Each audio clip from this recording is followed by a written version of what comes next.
இந்நேரம் எதிர்க்கட்சியா இருந்தா என்ன ஆகும்? இதே சேகர் பாபு சம்மந்தத்தை போட்டுட்டு எந்திரிக்கும். அவருக்கு என்ன தெரியும்? அவங்க குப்பை பத்தி அவரே ஒரு பெரிய மக்கின குப்பை. அவருக்கு என்ன தெரியும்? தேங்காய் எவ்வளவு இருக்கு, ஊதுபத்தி சாம்பிராணி எவ்வளவு போயிருக்கு, உண்டியல் எவ்வளவு காசு வந்திருக்கு, நம்ம சட்டப்பைக்கு எவ்வளவு வந்துச்சு, நம்ம எஜமா வீட்டுக்கு எவ்வளவு போச்சு. வந்தவர்கிட்ட கமிஷன் கட்டி திருப்பி வரணும். யோகே பிள்ளை நீங்க கக்குஸ்ல கமிஷன் அடிக்கிறவர்கள்ட்ட போய் இவங்க கக்குஸ் கூட மணக்க முடியாது. இவங்க அதை விட கேவலமா உங்களோட உட்கார்ந்து தேநீர் சாப்பிட்டு டாட்டா காட்டினார், பிரியாணி சாப்பிட்டார். இதை எந்த அதிகாரி செய்தார்? எந்த இது அவர் அறிஞர் சாக்ரட்டிஸ் அனுப்பி விட்டுறாப்ல சேகர் பாபு. அவர் இடி ரைடு வந்தா ஓடி போற இவர் 40 பாராளுமன்ற உறுப்பினர் வச்சுக்கிட்டு கடிதம் எழுதுறாப்லடா. போஸ்ட் மாஸ்டர் தேர்வு பண்ணி வச்சிருக்காரு. எதிர்கட்சியா இருக்கும்போது மக்கள் மேல ஒரு அவ்வளவு அக்கறையா போராட்டங்களை செய்வார், அதை பண்ணுவார், இதை பண்ணுவார். நான் சொன்ன கடைசி வரைக்கும் அவங்கள எதிர்கட்சியா இருக்கிற மாதிரியே பாத்துக்கிறீங்கடா, டே நல்லா போராடுறாங்கடா அப்படின்னு. இந்நேரம் எதிர்கட்சியா இருந்தா என்ன ஆகும்? இதே சேகர் பாபு சம்மந்தத்தை போட்டுட்டு எந்திரிக்க மாட்டாப்ல. அவருக்கு என்ன தெரியும்? அவங்க குப்பையை பத்தி அவரே ஒரு பெரிய மக்கின குப்பை. அவருக்கு என்ன தெரியும்? அவருக்கு கோயிலுக்கு போனோமா, தேங்காய் எவ்வளவு இருக்கு, ஊதுபத்தி சாம்பிராணி எவ்வளவு போயிருக்கு, உண்டியல் எவ்வளவு காசு வந்திருக்கு, நம்ம சட்டப்பைக்கு எவ்வளவு வந்துச்சு, நம்ம எஜமா வீட்டுக்கு எவ்வளவு போச்சு. வெளிப்படையா ஒரு அறிக்கை கொடுக்க சொல்லு. அறநிலைத்துறையில ஆண்டுக்கு எவ்வளவு வருமானம், எந்தெந்த கோயில்ல எவ்வளவு வருமானம், அது கோயில் நிர்வாகத்துக்கு பராமரிப்புக்கு செலவு கொள்ளு. திருச்செந்தூர் முருகன் கோயில்ல காலிவரை கட்டி கொடுக்க முடியல, சிவநாடார் வந்து கட்டி தர வேண்டியது 250 கோடிக்கு. கட்ட வந்தவர்கிட்ட கமிஷன் கட்டி திருப்பி வரட்டா. யோகே பிள்ளை நீங்க. அவர் கோயிச்சுட்டு போயிட்டாப்ல. அடா கோயிலுக்கு கக்குசு வழிபட வர மக்களுக்கு கழிவறை கட்டி கொடுக்க வர என்கிட்ட கமிஷன் கேட்கறீங்கன்னு மறுபடியும் கெஞ்சி கெதி கூட்டி வந்தாங்க. போனா போதுன்னு கட்டி கொடுத்தாப்ல. கக்குஸ்ல கமிஷன் அடிக்கிற வகைகள்கிட்ட போய் இவங்க கக்குஸ் கூட மணக்கும்டா, இவங்க அதை விட கேவலமா நாருவாங்கடா. இவங்க நீ இவங்கள போய் பேச்சுக்கிற. நீங்க தங்கச்சி சொல்லிச்சுல சாலினி உள்ள விடல, அந்த அறைக்குள்ளே இந்த துப்புரவு பணியாளர்களை விடாதீங்க, போடாதீங்க, அவளே கூட்டி பெருகிட்டோம், அவங்களே அள்ளிக்கிட்டோம், அவங்களே அள்ளிக்கிட்டோம். எப்படி இருக்கு? உள்ள விடாதீங்கன்னா இவர்களுக்கெல்லாம் ஒன்று இந்த அதிகாரம் நிலையானது என்று நினைக்கிறார்கள். ஏற்கனவே 5-6 மண்டலத்தில் அதிமுக ஆட்சியிலே தனியாருக்கு கொடுத்தாச்சு. இப்ப நீங்க வந்து பேசுறீங்களே அப்படின்னு. நீங்க எதிர்கட்சியா இருக்கும்போது கொடுத்ததை இப்ப 4.5 ஆண்டுகளாக நீங்கள் நிறைவேற்றவில்லையே. 4.5 ஆண்டுகள் பொறுத்திருந்தார்கள் எமது மக்கள். இப்ப நிறைவேறும், அப்ப நிறைவேறும். அவர்கள் கேட்பது ஒண்ணு இல்லையே. 23,000 63,000 சம்பளம் கூட ஒண்ணும் கேட்கல. என் தம்பி சொல்ற மாதிரி 30,000 கொடுத்தா கூட 51 கோடி தான் தேவைப்படுது. அப்ப 2,700 கோடி ஒரு ஆண்டு ஒன்றுக்கு 10 மாசத்துக்கு வருது. ஒரு மாசத்துக்கு 270 கோடினா 10 மாசத்துக்கு 2,700 கோடி வருது. இப்ப மாசத்துக்கு 50 கோடி தான் தேவைப்படுது. அப்ப 500 கோடியிலே 30,000 சம்பளத்திற்கு மக்களை நிரந்தர பணியமர்த்த முடியும் என்கிற போது அப்ப 2,700 கோடிக்கு ஒப்பந்தம் கொடுக்க வேண்டியது இருக்கு. எதுக்கு? எதற்காக? அதுல 1000 கோடி உனக்கு கமிஷன், அவனுக்கு கமிஷன், அந்த முதலாளிக்கு கமிஷன். இந்த ராம்கிங்கிற நிறுவனம் அவன் இந்த குப்பையல்றவனுக்கு பிறந்தவனா இல்ல ரொம்ப நாளா எங்க சித்தப்பன் பித்தப்பன் சேர்த்து வச்சு விட்டவங்க பிறந்தவனா? நீ யாரா? முதல்ல நீ யாரு? நீ ஏண்டா குப்பையல்றவர் கூட வாடா சம்பாதிக்க நினைப்பிய? கக்குஸ்ல கூட வாடா. ஐயோ ஐயோ, அதான் நான் சொன்னல, இவங்க இது கவர்மெண்ட் கிடையாதுரா, கமிஷன் மண்டி. இவங்க கமிஷன். நீங்க எல்லாம் நினைச்சுக்கிட்டு இருக்கிறீங்க இவர் நம்ம வந்து முதலமைச்சர்னு சொல்லாத. அந்த முதலமைச்சருங்கிற பேர் இது வந்து அண்ணாதுரைக்கு சொல்லப்பட்டிருக்கு, பெருந்தலைவர் காமராஜருக்கு சொல்லப்பட்டிருக்கு, தாத்தா ஓமந்தூர் ராமசாமிக்கு சொல்லப்பட்டிருக்கு. அவங்க எல்லாம் நேர்மையின் நேர் உருவமா நின்று ஆட்சி செஞ்சிருக்காங்க. அது அந்த மறுபடியும் இந்த முதலமைச்சர்னு சொல்லாத. நீ முதலமைச்சரை தேர்வு செய்யலடா, சாராய ஆலை அதிபரை தேர்வு பண்ணி உட்கார வச்சிருக்க. மீனவன் 14 பேரை கைது பண்ணிட்டா, இடி ரைடு வந்தா ஓடி போற இவர் 40 பாராளுமன்ற உறுப்பினரை வச்சுக்கிட்டு கடிதம் எழுதுறாப்லடா. போஸ்ட் மாஸ்டர் தேர்வு பண்ணி வச்சிருக்கடா நீ. Post master email, internet, Instagram எல்லாம் இருக்கிற காலத்துல கடிதம் எழுதுறாங்களா? இவங்களை என்னடா பண்ண சொல்றாங்க? இவங்களை வச்சுக்கிட்டு நீ என்னடா பண்ண? கடிதம் அதை படிச்சுட்டு உடனே அந்த சுப்பிரமணியன் சிவசங்கர் பறந்து போயிட்டாப்ல இலங்கைக்கு. என்னடா எங்க ஸ்டாலின் கடிதம் எழுதிட்டாப்ல, நீ என்ன இப்படி பண்ணிட்டு இருக்க? ஈடின்னு போடு, ஓடி வாரேன் மோடின்னு போய் கையை பிடிச்சிருவாப்ல. பிடிச்சு அப்படியே கெஞ்சிருவாப்ல. ஒரு பாவமா ஒரு முகம் வச்சிருப்பாங்க. அன்னைக்கு மட்டும் என் தங்கச்சி சாலினி சொல்ற மாதிரி மேக்கப் போட மாட்டாங்க. அது சேட் மூடு வேணும்ல, ஒரு சேட் மூட். அந்த ஆள் கிளீன் இந்தியான்னு போட்டு அவங்க பண்ண நாடகம் தெரியும்ல.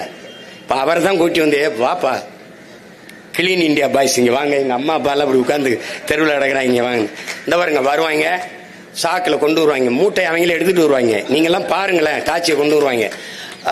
திஸ் பிளேஸ் ஓகே, கேமரா எல்லாரும் ஓகே கொட்டுவாங்க. கொட்டினோடனே எல்லாம் டச்சப் எல்லாம் முடிஞ்சோடனே அந்த கூட்டுற பெருக்கிறத வச்சுக்கிட்டு okay okay okay okay clean India high. அது படம் காந்தி கண்ணாடி ஒன்று போட்டு கீழே 2 இந்தியில் எழுதிடுவாங்க. என்ன கர்மாந்திரம் நமக்கு ஒன்றும் புரியும். என்னடா கிளீன் இந்தியா கிளீனா இருக்காடா அண்ணன், இந்த கண்ணாடியை போட்டு பாத்தீங்கன்னா தானே கிளீனா இருக்கா இல்லையான்னு தெரியும். ஐயோ, இந்த பயல்களை பார்த்தா அவன் உலகத்திலே அதிகமா குப்பை இருக்கிற நாடு இந்தியா. இந்தியாவின் நிலப்பரப்பு எவ்வளவு பெருசு, அந்த அளவிற்கு கடலுக்குள்ள குப்பை கிடக்கு. மீனின் எண்ணிக்கையை விட உள்ள இருக்கிற பாலித்தீன் பிளாஸ்டிக் எண்ணிக்கை அதிகம். செத்து கரைவுங்கிற ஒரு மீனை அறுத்தா வகுத்துக்கலாம் 40-42 கிலோ பிளாஸ்டிக் பாலித்தீன் இருக்கு.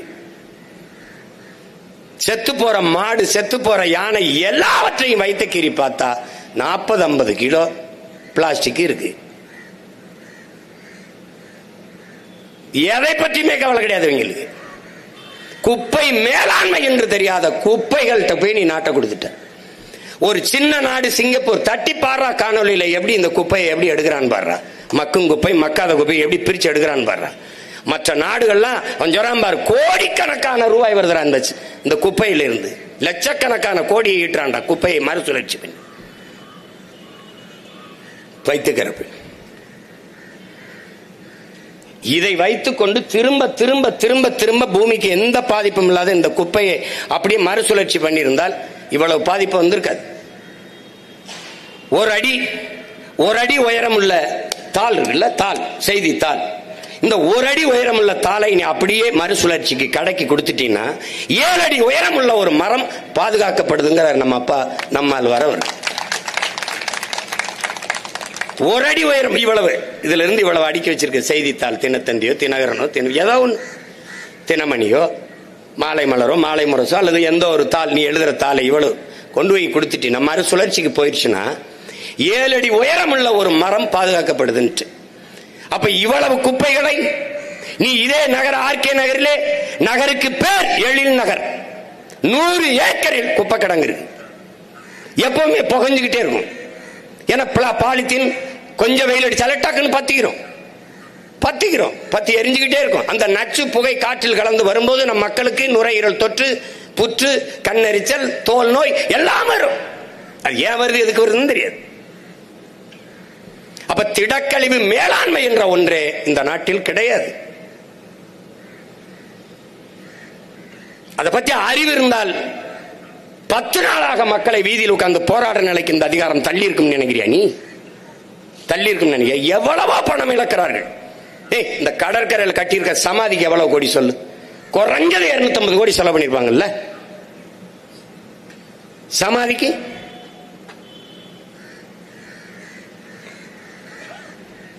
இங்க இருக்கிற மருத்துவமனையிலே மருத்துவர்கள் இல்ல, தரம் இல்ல, ஒண்ணும் இல்ல. அங்க கூர்நோக்கு தொலைநோக்குன்னு மீனம்பாக்கத்துக்கிட்ட ஒரு 200-300 கோடியை போட்டு ஒரு மருத்துவமனை. இங்க இருக்கிற அண்ணா நூலகத்திலே ஒரு வயல் உட்கார்ந்து படிக்கிறது இல்ல. நூலகம் எப்படி இருக்கலாம் சொல்லுங்க? நூலகம் எப்படி இருக்கலாம்?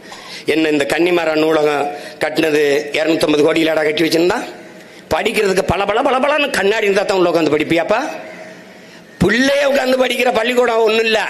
மேற்கூரை இல்லாம 300 பிள்ளைகள் மரத்தினல்ல படிச்சுக்கிட்டு இருக்கு. நூலகம் கட்டு, ஒரு 3 கோடி 4 கோடி 5 கோடியில கட்டு, 200 கோடி. இப்ப இந்த 1000 ரூபாய் மகளிர் உரிமை தொகை, அது கலைஞரின் உரிமை தொகை. அவருக்கு என்னதுல உரிமை இருக்குது? என்ன உரிமை இருக்குது? ஒரு 50,000 ஏக்கர் நிலம் வச்சிருந்தா அப்படியே வித்து விட்டு அந்த ரூபாயை வந்து வங்கியில போட்டு கொஞ்சம் கொஞ்சமா மக்களுக்கு கலைஞர் காப்பீட்டு திட்டம், அம்மா காப்பீட்டு வீடு, அம்மா காப்பீட்டு திட்டம்.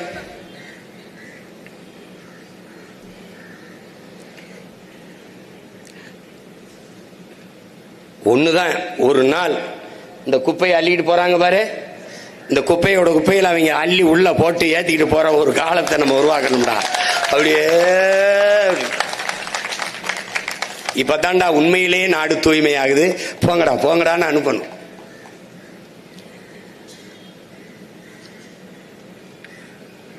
அந்த உரிமை தொகைக்கு எவ்வளவு வருது? 1000 கோடிக்கு மேல. புதுமை பெண் திட்டத்துக்கு 500 கோடிக்கு மேல, 910 கோடியே நம்ம வருது. பிறகு மாணவர்களுக்கு கொடுக்கறதுல தமிழ் மகனுக்கு வந்து 450 கோடியோ 90 கோடியோ வருது. இதுல எல்லாம் மொத்தமா பார்த்தா ஒரு ஆண்டுக்கு 24 கோடி வருது. 24,000 கோடி வருது. 24,000 கோடினா 12,000 கோடி ஒரு ஆண்டுக்கு வருது. அப்ப 2 ஆண்டுக்கு, இந்த 2 ஆண்டுகள்ல 24,000 கோடியை இந்த அரசு இழக்குது. யாரு கேட்டா? எனக்கு படிக்க போகும்போது காசு 1000 ரூபாய் கொடுங்கன்னு எந்த தங்கை கேட்டா? அந்த தங்கைக்கு 3 ஆண்டு கொடுப்ப, 1000 மாசம். படித்து நிறுத்தி விட்டால் 1000 ரூபாய் கொடுப்பியா? கொடுக்க மாட்டேன். படித்து நிறுத்தினால் வேலை கொடுப்பியா? அதுதான் முக்கியம். அப்ப படிக்க போகும்போது 1000 ரூபாய் கொடுக்கிற, படிச்சு நின்னா வேலை கொடுக்க மாட்டேன். அங்க நிரந்தர வறுமை வருது. இப்ப இதுல இழக்கிற 24,000 கோடி, 2 ஆண்டுக்கு 24,000 கோடி இழக்கிறியே. இந்த பணத்தை எப்படி ஈட்டுற? ஏற்கனவே 10 லட்சம் கோடி கடனை தொற்றுச்சு இந்த நாடு. முன்னாள் நிதியமைச்சர் ஐயா பிடிஆர் பழனிவேல் தியாகராஜன் சொல்றாரு, போக்குவரத்து துறைக்கும் மின்துறைக்கும் 1 லட்சம் கோடி கடன் இழப்பீடு இருக்குன்னு. ஒரு நாளைக்கு 87 கோடியே அதை வட்டி கட்டுறோம்னு சொல்றாரு.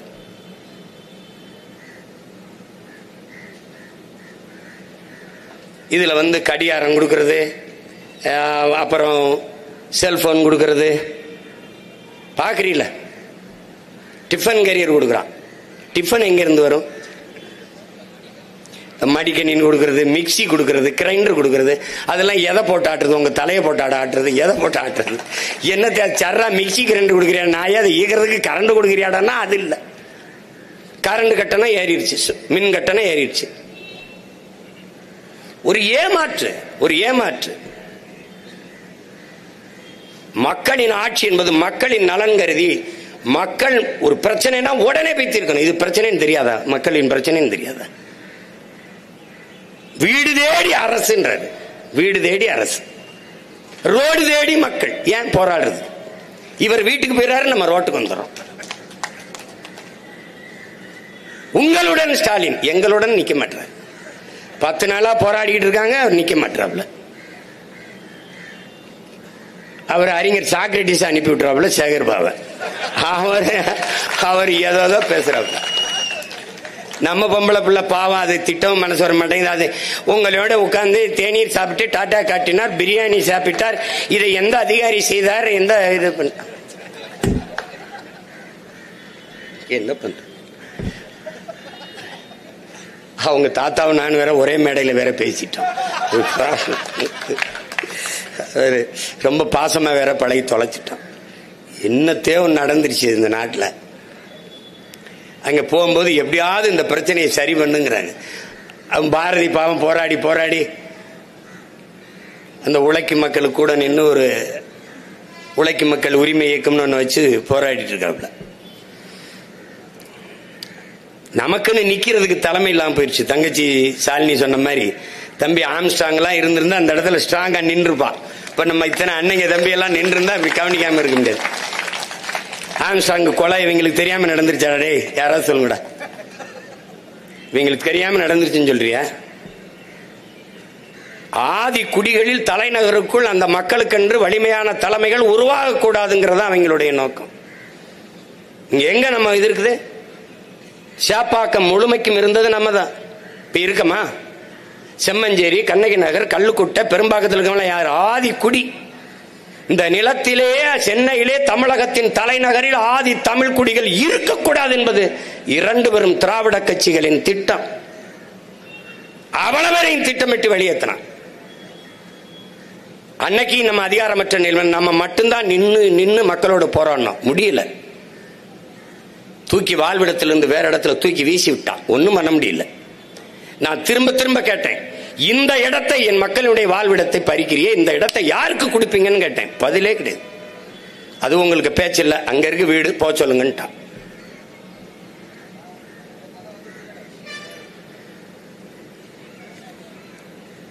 அப்ப இதுக்கு நம்மிடத்திலே அதிகாரம் இல்லாதனால் நம்மகிட்ட இருக்கிற கடைசி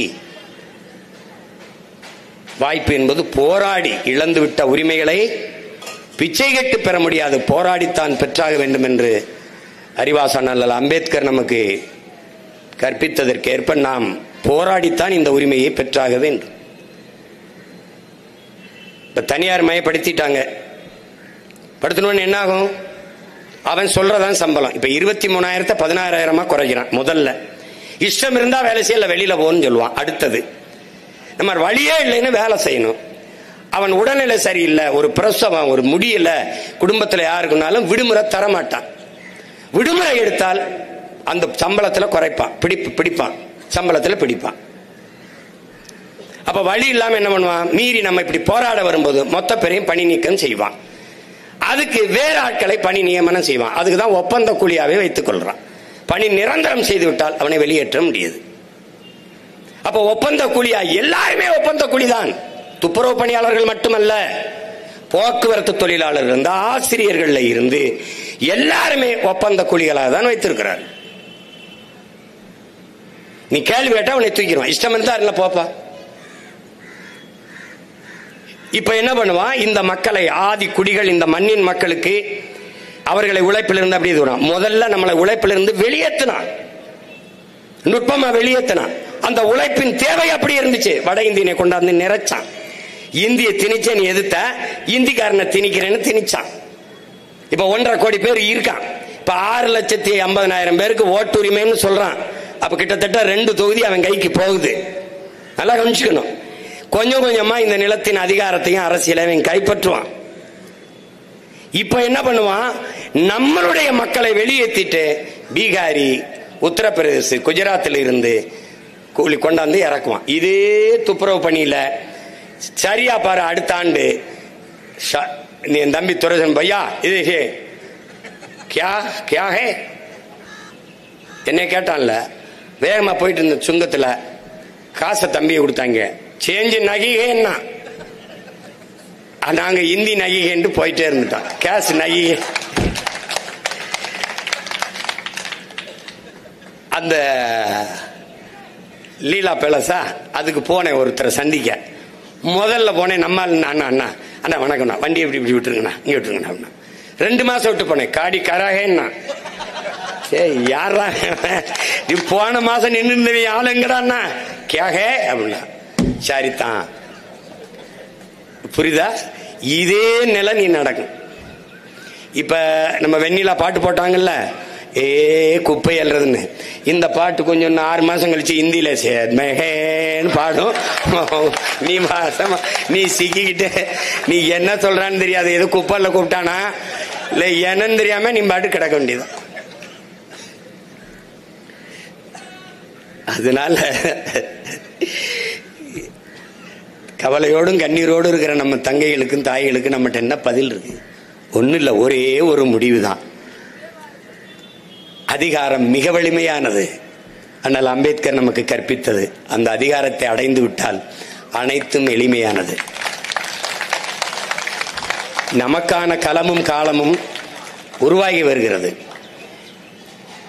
முதல்வரே சொல்றாரு சட்டசபையில, 3 ஆண்டு கால கழகத்தின் திராவிட மாடல் ஆட்சியில் 1,00,000 போராட்டங்களுக்கு நாங்கள் போராட அனுமதி கொடுத்திருக்கிறோம் என்று சொல்றார். அதுல பெருமைப்படுவதற்கு ஒன்றுமில்லை. 1,00,000 போராட்டங்களை, 1,00,000 பிரச்சனைகளை நம் மக்களுக்குள் அவர்கள் திணித்திருக்கிறார்கள், கையளித்திருக்கிறார்கள். அதில் ஒன்று இது.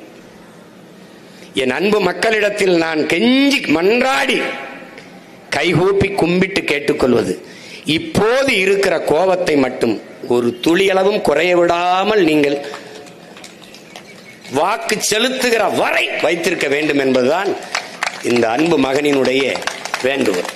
அந்த கோபத்தை ஆற விட்டீர்கள் என்றால் நமக்கான அந்த இழிநிலை எப்போதும் மாறாது என்பதை நீங்கள் கவனத்தில் வைத்துக்கணும். அவன் பயப்படணும்.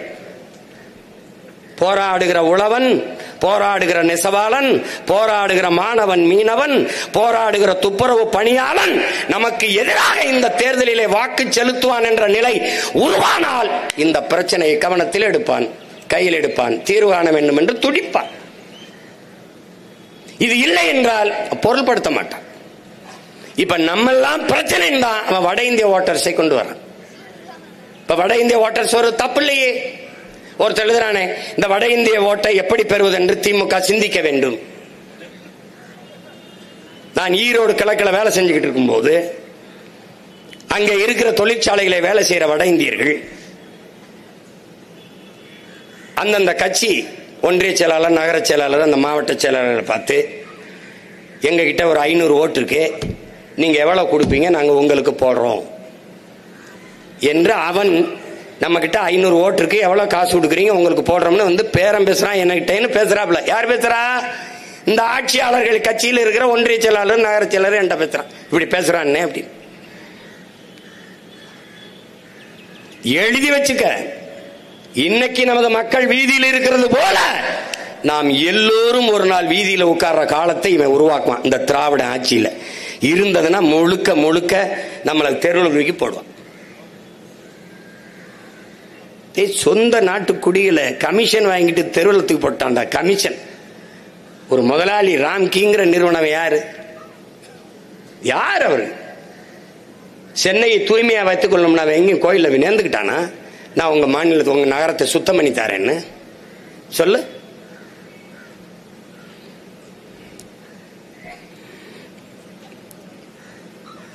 எனவே நம்மளால் முடிந்தது பசியோடு உறக்கத்தை தொலைத்து வீதியிலே இருக்கிற நம் மக்களுக்கு உணர்வோடு அவர்களுக்கு அருகிலே அமர்ந்து அவர்களுக்கு உறுதுணையாக நிற்பதை மட்டும்தான் இப்போது செய்ய முடியும். அதை நாம் செய்து கொண்டிருக்கிறோம். நியாயமான கோரிக்கையை வைத்து தனியார் மயமாக்குவதை நிறுத்த வேண்டும். எல்லாவற்றையும் தனியார் மயமாக்குவது என்பதை ஏற்க முடியாது. பன்னெடுங்காலமாக ஏறக்குறைய 1/4 நூற்றாண்டுக்கு மேலாக பணி செய்து வந்த நம் தூய்மை பணியாளர்களை தனியாருக்கு தாரை வார்த்து கொடுத்து அவர்களை ஒப்பந்த கூலிகளாக்கி வெளியேற்றி விடுவார். தனியாருக்கு கொடுத்த ஒப்பந்தத்தை ரத்து செய்ய முடியாதா?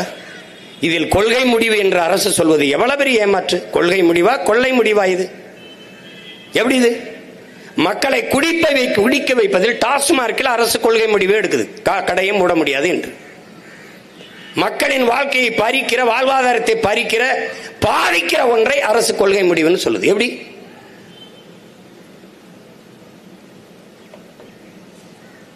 ஒரு முதலாளி ஒப்பந்தம் எடுக்கிற ஒரு முதலாளி வாழ இத்தனை ஆயிரக்கணக்கான தொழிலாளர்களின் நலனை குப்பையாக்குகிறது.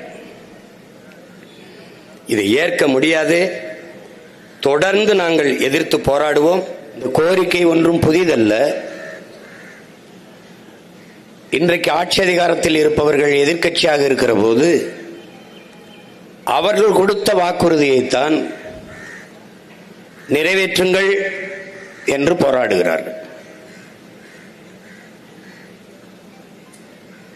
இதற்கு முன்பு இந்த போராட்டம் நடந்தது. அப்போதும் நாம் பங்கேற்று மக்களோடு மக்களாக அவர்களுக்கு ஆதரவாக நின்றோம்.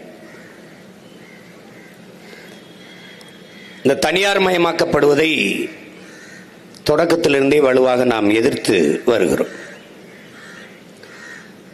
ஒரு அடிப்படை கேள்விதான் இங்கே. சென்னை மாநகரை தூய்மையாக வைத்துக் கொள்ள வேண்டும் என்று ஸ்வீடன் நாட்டுக்காரனுக்கு என்ன தேவை இருக்கிறது என்பதுதான் நம்முடைய கேள்வி.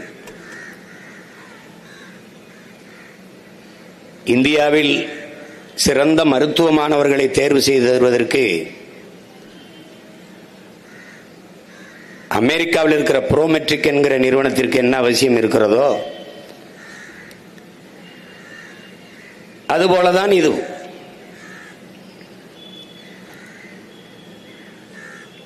தனியார் முதலாளிகள் அவர்கள் கையிலிருந்து நமது தூய்மை பொறியாளர்களுக்கு, பணியாளர்களுக்கு ஊதியம் கொடுக்க போகிறார்களா? அரசு அந்த முதலாளிகளுக்கு கொடுக்கிற காசிலிருந்து எடுத்து சம்பளம் கொடுக்க போகிறார்களா? இதுதான் கேள்வி.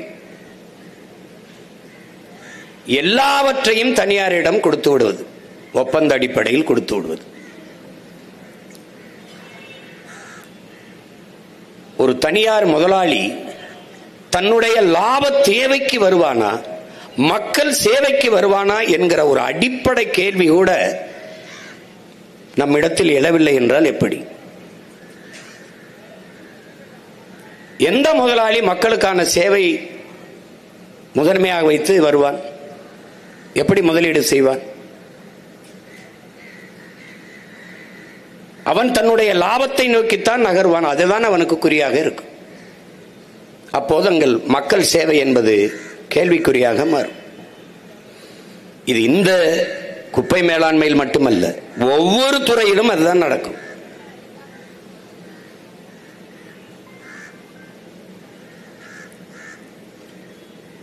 குப்பையை அள்ளி அந்த காட்சிகளை பார்த்தால் உங்களுக்கு தெரியும்.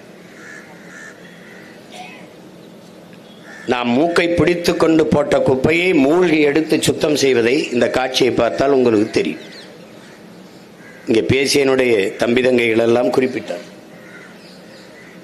எந்த பாதுகாப்பு கருவியும் இல்லை. காலுக்கு காலுறையோ கைக்கு கவசமோ எதுவுமே இல்லை. ஒரு பாதுகாப்பற்ற சூழலில் பேரிடர் காலங்களில் கூட இங்கே பேசியனுடைய தங்கை சாலினி மரியம் லாரன்ஸ் அவரோடு குறிப்பிட்டார்கள். நாங்கள் பேரிடர் காலங்களில் வந்து களத்திலே நின்றதை, பெருவெள்ளம் வந்தபோது அம்மையார் ஜெயலலிதா அவர்கள் அப்ப ஆட்சியில் இருந்தபோது 1 மாத காலங்கள் இந்த பாதிக்கப்பட்ட மக்களுக்கு அரிசி பருப்பு உடைகள் கொடுத்து குப்பைகளை அள்ளி அழுக்கு நீரை அப்புறப்படுத்தி வேலை செய்து கொண்டிருந்தோம்.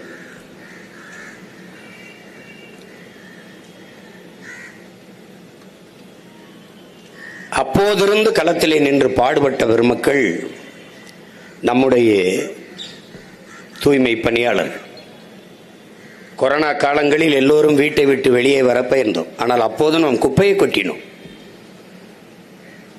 அப்போதும் அந்த குப்பையை எடுத்து கொண்டு போய் தூய்மைப்படுத்தி நகரத்தை கொடுத்தவர்கள் இந்த பெருமக்கள் தான். எது ஒன்றை பற்றியும் ஒரு அடிப்படை அறிவில்லாதவர்களிடத்தில் ஆட்சி அதிகாரத்தை நாம் கொடுத்து விட்டதால் இயற்கையின் அரும்பெரும் கொடையாக இருந்த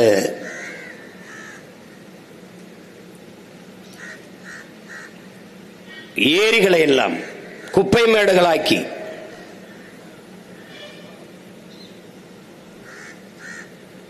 நீங்க போய் பாருங்க, நீங்க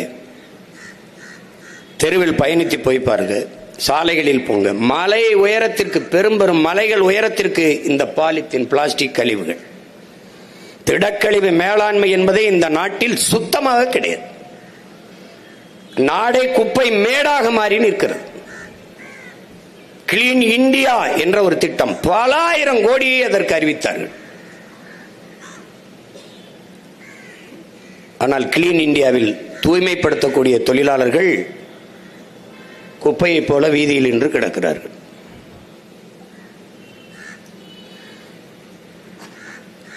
இயற்கையினுடைய அரும்பெரும் கொடை என் அருமை உடன் பிறந்தார்களே பள்ளிக்கரணை ஏரி, கடலின் நீர்மட்ட அளவிற்கே இருக்கக்கூடிய இயற்கையின் பெருங்கொடை, அருமையான ஒரு சதுப்பு நிலை ஏரி.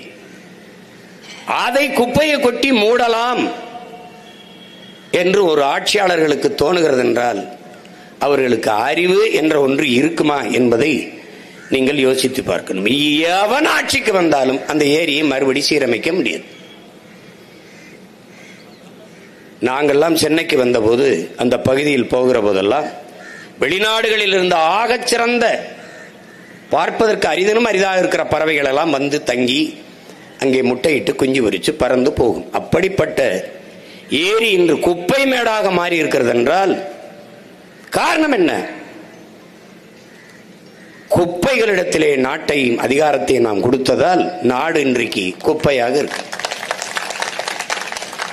நாம் கூட்டி அள்ள வேண்டியது, நம்முடைய மக்களும் நாமும் சேர்ந்து கூட்டி அள்ள வேண்டியது தெருவில் கிடக்கிற குப்பைகள் அல்ல, அதிகாரத்தில் இருக்கிற இந்த அறிவுகட்ட குப்பைகளை என்ன சொல்லி எவ்வளவு அழுத்தம் கொடுத்து போராடினாலும் இவர்களுக்கு உரைக்காது. திரும்ப திரும்ப சொல்லுகிறேன், நாம் அதிகாரத்தில் தலைவர்களை தேர்வு செய்து வைப்பதில்லை, தரகர்களை, புரோக்கர்களை தேர்வு செய்து வைக்கிறோம். உள்நாட்டு வெளிநாட்டு பெரும் முதலாளிகளுக்கும் சொந்த நாட்டு மக்களுக்கும் இடையே தரகு வேலை பார்ப்பவர்களையே நாம் தலைவர்கள் என்று கருதி கொண்டிருக்கிறோம். அதனாலதான் இவ்வளவு பிரச்சனைகள் தொடர்ந்து நடந்து கொண்டிருக்கு. ஒரு இடத்தில், ஒரு துறையில், ஒரு நிலத்தில், ஒரு களத்தில் இல்லை, எல்லா இடத்திலும் சிக்கல். நம்முடைய தலைவன், வெள்ளைக்காரர்கள் நம்மை அடிமைப்படுத்தி வைத்திருந்தார்கள், நாம் விடுதலைக்காக போராடினோம், சுதந்திரம் கேட்டு போராடினோம். ஆனால் சுதந்திரம் கேட்டு போராடுவதற்காக அவர்கள் அனுமதித்தார்கள். அந்த ஜனநாயகமாவது அவனிடத்தில் இருந்தது. இந்த விடுதலை பெற்ற நாட்டிலே உரிமைகளை இழந்தில்லை, பறிக்கப்பட்டு நிற்கிற நாம் அந்த உரிமையை கேட்டு நின்று போராட நிலமில்லை, இடமில்லை, அனுமதி இல்லை, அதை கேட்பதற்கு நாதி இல்லை. அப்ப இது எவ்வளவு கொடுமையான அடக்குமுறை, ஒடுக்குமுறை ஜனநாயகம் என்பதை நீ பார்த்துக்க. வெறும் வெற்று சொல் இங்கே. இது காரணம் என்ன? எப்படி ஆனாலும் வாக்குக்கு காசை கொடுத்து வாக்கை வாங்கிவிடலாம் என்கிற அந்த அசைக்க முடியாத நம்பிக்கையில் தான் எந்த மக்களின் பிரச்சனையும் உங்கள் கவனத்தில் எடுப்பதில்லை. பல பிரச்சனைகளுக்கு கோபப்படுவார்கள், வெள்ளம் வந்தால் கோபப்படுவார்கள், ஒரு திட்டத்தை சொல்லிவிட்டு செய்யவில்லை என்றால் கோபப்படுவார்கள். எல்லோரும் மீதி வந்து போராடி விட்டார்கள். ஆசிரியர்கள், மாணவர்கள், மீனவர்கள், உழைக்கும் உழவர் குடிமக்கள், இப்போது துப்புரவு பணியாளர்கள் எல்லாரும் வந்து விட்டார்கள், நெசவாளர்கள். எப்படி பிரச்சனைகளை தந்தவர்கள், அதற்கு காரணமாக இருந்தவர்களை மறுபடியும் அதிகாரத்தில் எப்படி வர முடிகிறது? அப்ப எங்கே தவறு நடக்கிறது? யாருக்குமே ஊழல் பிடிக்கல, யாருக்குமே லஞ்சம் பிடிக்கல. ஆனால் யார் கொடுக்கிறா, யார் வாங்குறா? அப்போ எல்லாருமே சொல்றான் ஊழலை ஒழிக்கணும், லஞ்சத்தை ஒழிக்கணும்னு. அப்ப யார் கொடுக்கிறா, யார் வாங்குறா? யார் வாங்குற?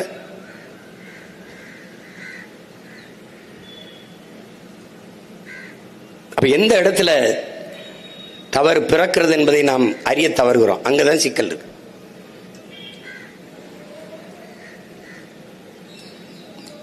உழைக்கும் அடித்தட்டு மக்கள் பட்டினியோடு பசியோடு உட்கார்ந்து வீதியில போராட வைக்கிற ஒரு அரசா அது தரிசா? நினைச்சு பாரு. அவனுக்கு ஏதாவது இருக்கா?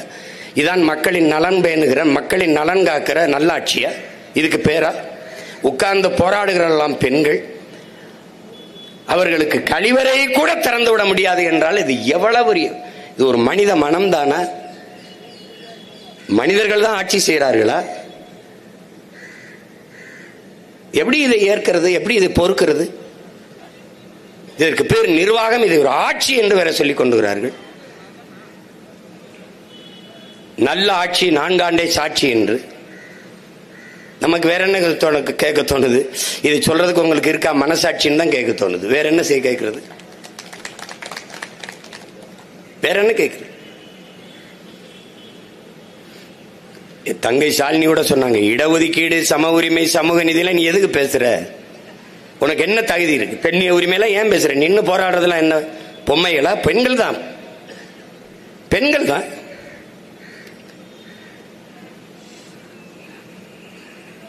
அதில் நிறைய பேர் கணவனை இழந்த கைம்பெண்கள்.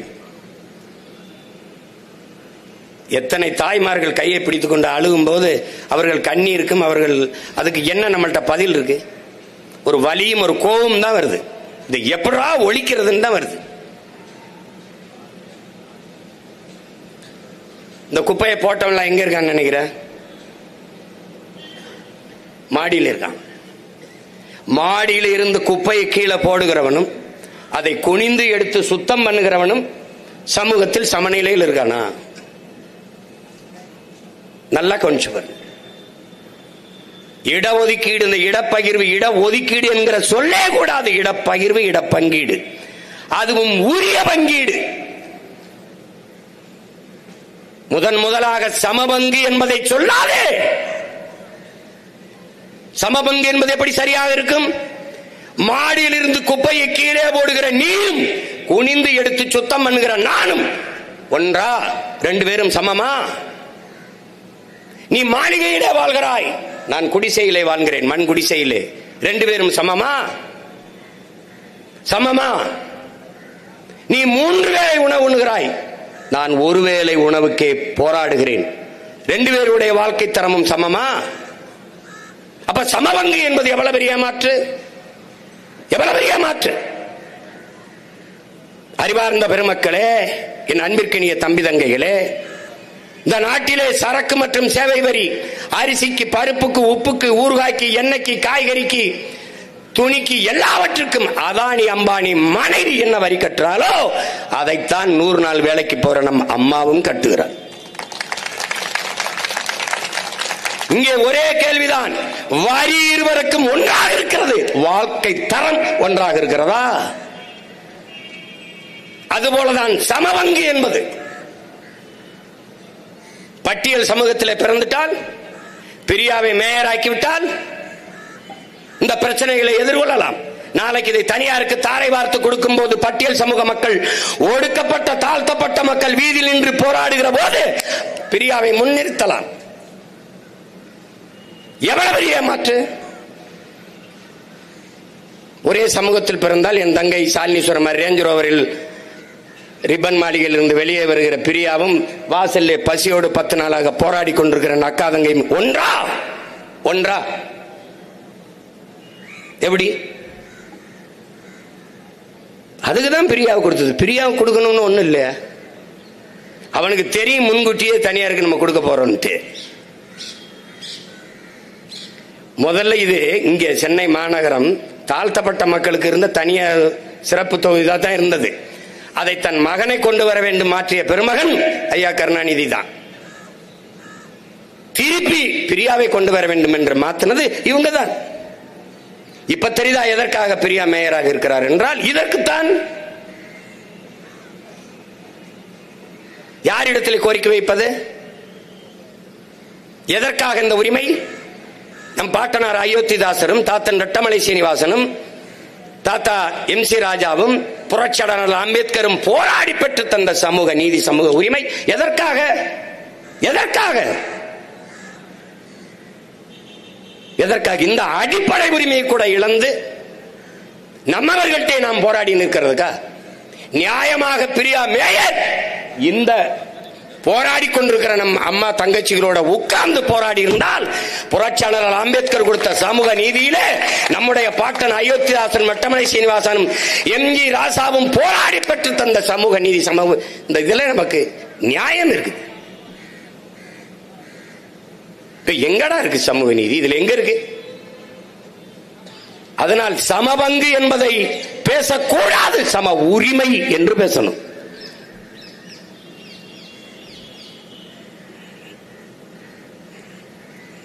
அதுதான் இங்க குப்பை எழுறவனுக்கும் இவங்களுக்கு என்ன சம்பந்தம், உழுது மீன் பிடிக்கிறவனுக்கு இவனுக்கு என்ன சம்பந்தம், நெசவாளனுக்கு இவனுக்கு என்ன சம்பந்தம், இந்த நாட்டாளுற உனக்கு எங்களுக்கு என்னதான் சம்பந்தம் சொல்லு, என்னதான் சம்பந்தம்? என்னது இது? கொடுமையா இருக்கு, கொடுமையா இருக்கு. தங்கச்சி சாலினி சொன்ன மாதிரி நான் தான் அதை பல தடவை பேசினேன். எப்படின்னா, எதிர்கட்சியா இருக்கும்போது மக்கள் மேல ஒரு அவ்வளவு அக்கறையா போராட்டங்களை செய்வார், அதை பண்ணுவார், இதை பண்ணுவார். நான் சொன்ன கடைசி வரைக்கும் அவங்கள எதிர்கட்சியா இருக்கிற மாதிரியே பாத்துக்கிறீங்கடா, டே நல்லா போராடுறாங்கடா அப்படின்னு. இந்நேரம் எதிர்கட்சியா இருந்தா என்ன ஆகும்? இதே சேகர் பாபு சம்மணத்தை போட்டுட்டு எந்திரிக்க மாட்டாப்ல. அவருக்கு என்ன தெரியும் பாவம் குப்பையை பத்தி? அவரே ஒரு பெரிய மக்கின குப்பை, அவருக்கு என்ன தெரியும்? அவருக்கு கோயிலுக்கு போனோமா, தேங்காய் எவ்வளவு இருக்கு, ஊதுபத்தி சாம்பிராணி எவ்வளவு போயிருக்கு, உண்டியல் எவ்வளவு காசு வந்திருக்கு, நம்ம சட்டப்பைக்கு எவ்வளவு வந்துச்சு, நம்ம எஜமா வீட்டுக்கு எவ்வளவு போச்சு, வெளிப்படையா ஒரு அறிக்கை கொடுக்க சொல்லு. அறநிலைத்துறையில ஆண்டுக்கு எவ்வளவு வருமானம், எந்தெந்த கோயில்ல எவ்வளவு வருமானம், அது கோயில் நிர்வாகத்துக்கு பராமரிப்புக்கு செலவு கொள்ளு. திருச்செந்தூர் முருகன் கோயில்ல கழிவறை கட்டி கொடுக்க முடியல, சிவநாடார் வந்து கட்டி தர வேண்டியது 250 கோடிக்கு. கட்ட வந்தவர்கிட்ட கமிஷன் கட்டி திருப்பி வரட்டா யோக்கியப்பில்ல தானடா நீங்க. அவர் கோயிச்சுட்டு போயிட்டாப்ல. அடா கோயிலுக்கு கக்குசு வழிபட வர மக்களுக்கு கழிவறை கட்டி கொடுக்க வர என்கிட்ட கமிஷன் கேட்குறீங்கன்னு மறுபடியும் கெஞ்சி கெதி கூட்டி வந்தாங்க. போனா போதுன்னு கட்டி கொடுத்தாப்ல. கக்குசுல கமிஷன் அடிக்கிற வகைகள்கிட்ட போய் இவங்க கக்குசு கூட மணக்கும்டா, இவங்க அதை விட கேவலமா நார் வாங்கிடா இவங்க. நீ இவங்களை போய் பேச்சுக்கிற. நீங்க தங்கச்சி சொல்லிச்சுல சாலினி உள்ள விடல, அந்த அறைக்குள்ளே இந்த துப்புரவு பணியாளர்களை விடாதீங்க, போகாதீங்க, அவளே கூட்டி பெருகிட்டோம், அவங்களே அள்ளிக்கிட்டு, அவங்களே அள்ளிக்கிட்டோம். எப்படி இருக்கு? உள்ள விடாதீங்கன்னா இவர்களுக்கெல்லாம் ஒன்று இந்த அதிகாரம் நிலையானது என்று நினைக்கிறார்கள். ஏற்கனவே 5-6 மண்டலத்தில் அதிமுக ஆட்சியிலே தனியாருக்கு கொடுத்தாச்சு. இப்ப நீங்க வந்து பேசுறீங்களே அப்படின்னு. நீங்க எதிர்கட்சியா இருக்கும்போது கொடுத்ததை இப்ப 4.5 ஆண்டுகளாக நீங்கள் நிறைவேற்றவில்லையே. 4.5 ஆண்டுகள் பொறுத்திருந்தார்கள் எமது மக்கள். இப்ப நிறைவேறும், அப்ப நிறைவேறும். அவர்கள் கேட்பது ஒண்ணு இல்லையே. 23,000 63,000 சம்பளம் கூட ஒண்ணும் கேட்கல. என் தம்பி சொல்ற மாதிரி 30,000 கொடுத்தா கூட 51 கோடி தான் தேவைப்படுது. அப்ப 2,700 கோடி ஒரு ஆண்டு ஒன்றுக்கு 10 மாசத்துக்கு வருது. ஒரு மாசத்துக்கு 270 கோடினா 10 மாசத்துக்கு 2,700 கோடி வருது. இப்ப மாசத்துக்கு 50 கோடி தான் தேவைப்படுது. அப்ப 500 கோடியிலே 30,000 சம்பளத்திற்கு மக்களை நிரந்தர பணியமர்த்த முடியும் என்கிற போது அப்ப 2,700 கோடிக்கு ஒப்பந்தம் கொடுக்க வேண்டியது இருக்கு. எதுக்கு? எதற்காக? அதுல 1000 கோடி உனக்கு கமிஷன், அவனுக்கு கமிஷன், அந்த முதலாளிக்கு கமிஷன். இந்த ராம்கிங்கிற நிறுவனம் அவன் இந்த குப்பையல்றவனுக்கு பிறந்தவனா இல்ல ரொம்ப நாளா எங்க சித்தப்பன் பித்தப்பன் சேர்த்து வச்சு விட்டவனுக்கு பிறந்தவனா? நீ யாரா? முதல்ல நீ யாரு? நீ ஏண்டா குப்பையல்றவர் கூட வாடா சம்பாதிக்க நினைப்பிய? கக்குஸ்ல கூட வாடா. ஐயோ ஐயோ.